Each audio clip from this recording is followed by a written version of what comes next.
Di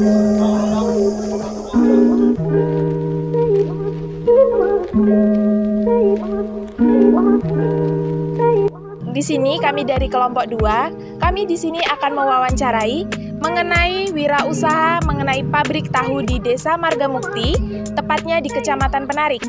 Di sini kami sudah berada di pabrik tahu tersebut. Di sini ada tempatnya, yaitu tempat pengolahan atau pemproduksian pabrik tahu tersebut. Jadi, mari ikuti kelanjutannya. Baik, dengan Bapak siapa? Dengan Bapak Muhlasin. Baik, di sini saya akan bertanya seputar usaha pabrik tahu ini.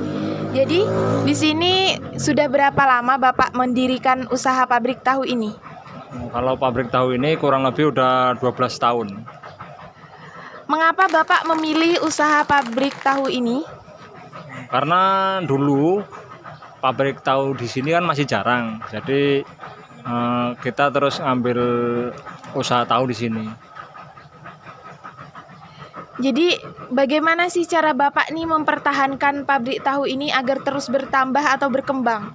Yang jelas kami sebagai pengrajin kan, pengrajin usaha tahu, yang jelas jaga komitmen dengan pelanggan. Jadi jangan sampai pelanggan itu kecewa dengan kita. Makanya kita bisa berjalan sampai sekarang ini.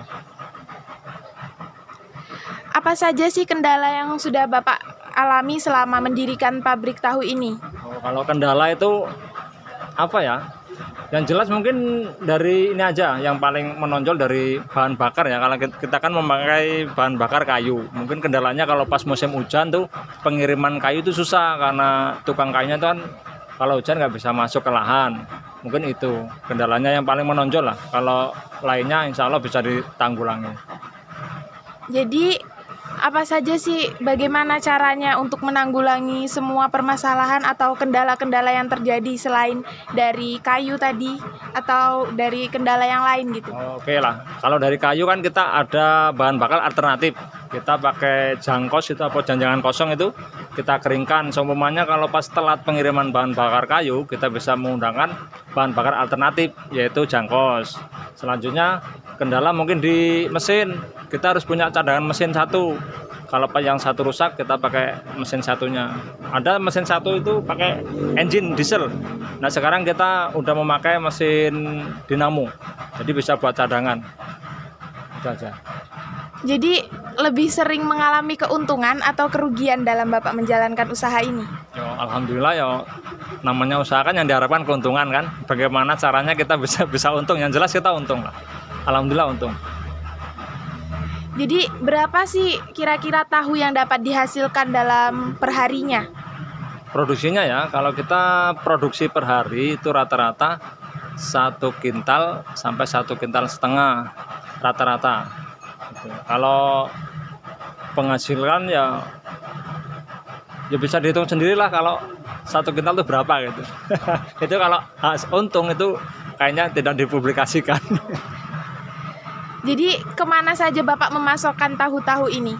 Kita awalnya door to door, kita tawarin dari rumah ke rumah, terus dari warung ke warung, sampai sekarang alhamdulillah kita udah mempunyai banyak langganan tetap. Jadi kita menjaga komitmen dengan langganan tetap itu agar terus berjalan. Jadi kita tidak bisa kalau langganan itu mau pesan, kita harus mau nggak mau harus ada. Jadi sampai sekarang bisa bertahan. Baik, terima kasih atas waktunya dan kesediaan Bapak untuk menjawab pertanyaan-pertanyaan kami. Kami ingin melihat bagaimana sih proses pembuatan tahu di sini. Oke, siap.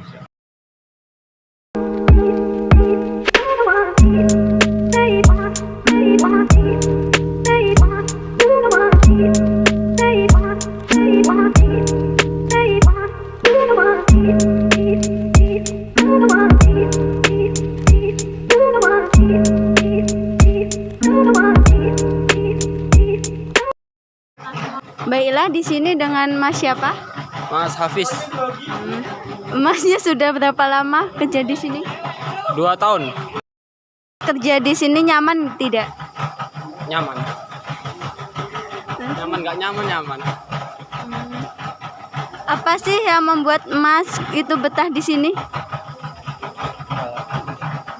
Ya enak aja sama bosnya. Mas, Mas di sini kerja di bagian apa? Bagian pembuatan tahu sama COD yang ngantarnya. Ngantar kalau ada orang pesan gitu nggak. Thank